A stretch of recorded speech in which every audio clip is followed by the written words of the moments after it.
ఇక నాగర్ కర్నూలు జిల్లా చారకొండలో టెన్షన్ నెలకొంది. జడ్చర్ల కోదాడ జాతీయ రహదారి చారకొండలో భారీగా పోలీసుల బలగాల్ని మోహరించారు. చారకొండ మండల కేంద్రం నుంచి మర్రిపల్లి వరకు బైపాస్ రోడ్డు నిర్మాణం కోసం ఇండ్లను అధికారులు నిర్దాక్షిణ్యంగా కూల్చేశారు. ఈ రోడ్డు నిర్మాణంతో బాధితులు 29 ఇండ్లు కోల్పోతున్నారు. తమ ఇండ్లను కూల్చొద్దని బాధితులు ఎంత మొరపెట్టుకున్నా అధికారులు పోలీసులు వినలేదు. జేసీబీలతో ఇండ్లను నేలమట్టం చేశారు. ఇటు చారకొండ నుంచి అటు మర్రిపల్లి నుంచి రెండు వైపుల నుంచి ఒకే సమయంలో కూల్చివేతలు చేపట్టడంతో ఉద్రిక్తత నెలకొంది. కళ్ల ముందే ఇల్లు కూల్చేస్తుండడంతో బాధితులు కన్నీళ్లు పెట్టుకున్నారు.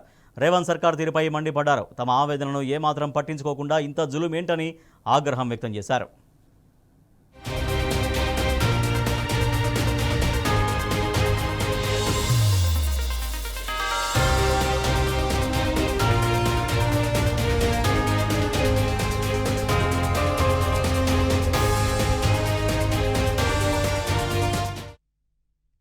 నేను అలానే చేస్తా. ఇప్పుడు నేను కరెక్ట్ మందు డబ్బా తెచ్చుకోవాలని తాగిస్తాను. ఏంది మా పరిస్థితి? ఒక సర్పంచ్ వస్తుందా, ఒక పెద్ద వయసు వస్తుందా, ఎవరన్నా వచ్చి అడిగే దిక్కుందా? మాకు ఉందా? రేపు ఓటేమని వస్తాడు, వాడు వస్తాడు. 10 రోజులు మా కాలు పట్టుకుంటే 5 ఏళ్ళు అని కాలు పట్టుకోవాలి. ఆ 10 రోజులు మా చేతులు పట్టుకుంటాడు, కాలు కాదు పట్టుకుని. మేము 5 ఏళ్ళు అని కాలు పట్టుకోవాలి. ఈ బీదల పరిస్థితి ఏంది?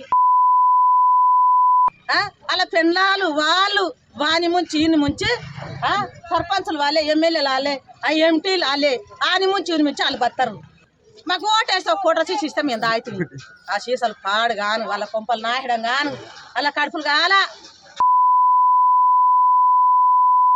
ఇప్పుడు నేను కంపల్సరీ నా ఇల్లు మాత్రం అందులో సమానం సార్ ఉంది. నేనైతే చచ్చిపోతాను సార్. నువ్వు నమ్మకం మా కాజేలు గదగా దునుకుతున్నాయి. నాకు జీగ లేదు, నాకు ఏడ భూమి లేదు.